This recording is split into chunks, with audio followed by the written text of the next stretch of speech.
besar anugerah-Mu,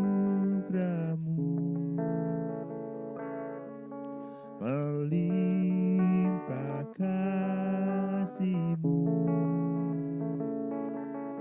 semakin hari semakin bertambah besar anugerah-Mu.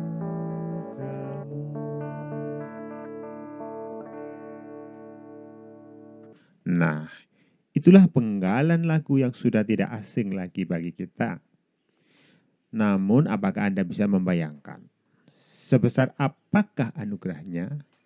Sebesar apakah kasih-Nya?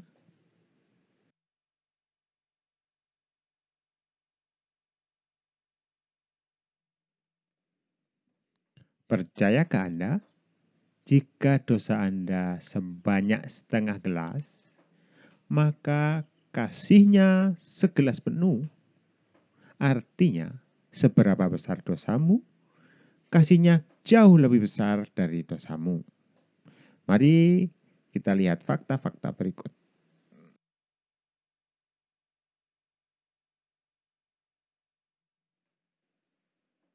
Yesus diurapi perempuan berdosa. Ketika itu Yesus sedang di rumah orang Farisi. Yesus datang dan duduk makan. Kemudian perempuan berdosa tadi datang membawa minyak wangi, membasahi kaki Yesus dengan air mata dan menyekanya dengan rambutnya, serta menyakinya. Ketika orang Farisi mengetahuinya, ia berkata dalam hatinya. Tapi ketika Yesus mengetahui hati orang Farisi, ia berkata kepada Simon tentang dua orang yang berhutang kepada seorang pelepas uang. Dan kesimpulannya ada di Lukas 7 ayat 47. Coba dibaca. Sebab itu aku berkata kepadamu, dosanya yang banyak itu telah diampuni, sebab ia telah banyak berbuat kasih. Tetapi orang yang sedikit diampuni, sedikit juga ia berbuat kasih.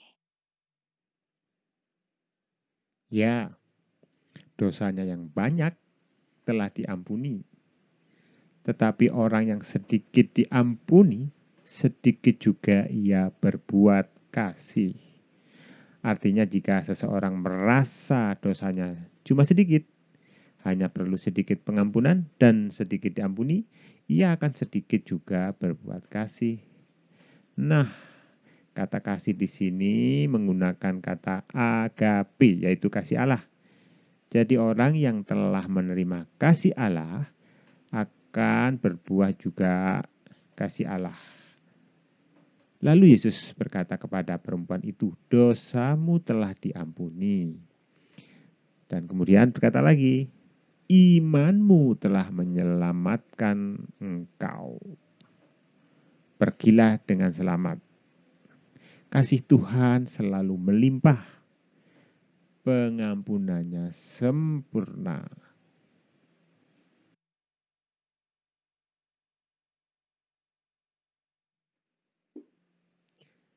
Ini adalah peristiwa ketika Yesus disalibkan. Salah satu perkataan Yesus adalah, ya Bapa, ampunilah mereka, sebab mereka tidak tahu apa yang mereka berbuat.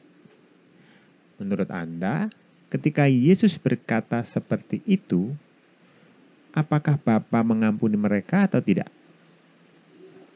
Dan kita tahu, salah satu dari penjahat berkata, Yesus, ingatlah akan aku apabila engkau datang sebagai raja.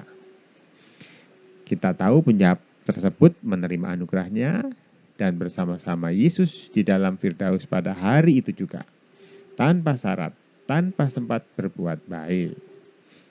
Kepada kedua peristiwa di atas, Yesus memberikan anugerahnya, memberikan kasih tak bersyarat.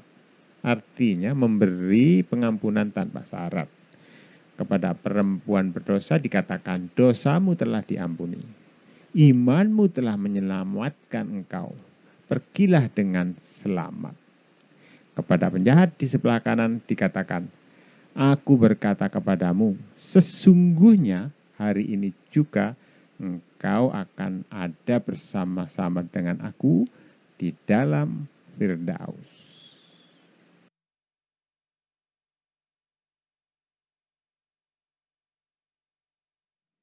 Bagaimana Paulus menuliskan tentang anugerah? Mari kita baca Roma 5 ayat 20b. Dan di mana dosa bertambah banyak, di sana kasih karunia menjadi berlimpah-limpah. Jika demikian, bolehkah kita bertekun dalam dosa supaya semakin bertambah kasih karunia itu? Paulus dalam suratnya kepada jemaat di Roma sudah memberikan jawaban atas pertanyaan ini di dalam Roma 6 ayat 2. Mari kita baca. Sekali-kali tidak. Bukankah kita telah mati bagi dosa, bagaimanakah kita masih dapat hidup di dalamnya? Artinya, dosa sudah tidak berkuasa lagi atas kita. Kita tidak lagi di bawah kendali dosa. Dosa sudah tidak menarik lagi bagi kita. Kita telah tahu bahwa hidup di dalam dosa tidak akan mendatangkan sukacita. Semakin kita menyadari bahwa kita telah menerima kasih karunia, kita akan semakin mengenal Kristus. Dan pada akhirnya, kita akan bisa berkata, bagiku hidup adalah Kristus dan mati adalah keuntungan. Itulah yang Paulus saksikan dalam hidupnya. Haleluya.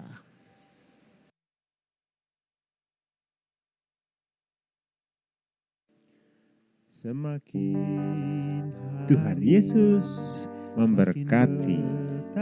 Amin. Besar anugerah-Mu,